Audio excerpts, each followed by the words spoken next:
Aquí vamos a definir la razón de cambio instantánea. Para ello vamos a recordar la definición de la razón de cambio promedio. Recordemos que la razón de cambio promedio se define como la división entre los incrementos de salida divididos los incrementos de entrada, y se puede ver que cuando tenemos la gráfica de una función f, la pendiente de la recta secante que pasa por dos puntos de esa gráfica coincide, es igual a la razón de cambio promedio.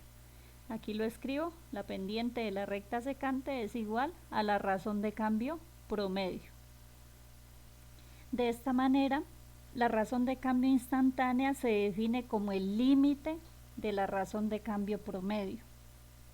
Es decir, tendríamos esto, que la razón de cambio instantánea se define como el límite cuando delta de x tiende a 0 de esta división de incrementos. Y como la razón de cambio promedio es la pendiente de la recta secante, reemplazando aquí, entonces tendríamos que este límite sería igual al límite cuando delta de x tiende a 0, y aquí reemplazamos esta división de incrementos por la pendiente de la recta secante que pasa por dos puntos en la gráfica de una función. Y recordemos también que por la definición de derivada tenemos que el límite de la pendiente de la recta secante era la pendiente de la recta tangente, que no era otra cosa que la derivada de la función. La derivada de la función, que es en donde estoy hallando la pendiente de esa recta secante. Por lo tanto, tendríamos que la razón de cambio instantánea es la derivada de la función.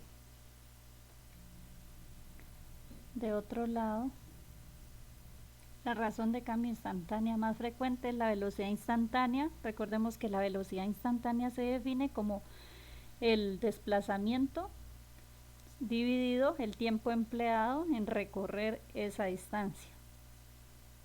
Es decir, cómo cambia la distancia recorrida a medida que cambia el tiempo, a medida que transcurre el tiempo.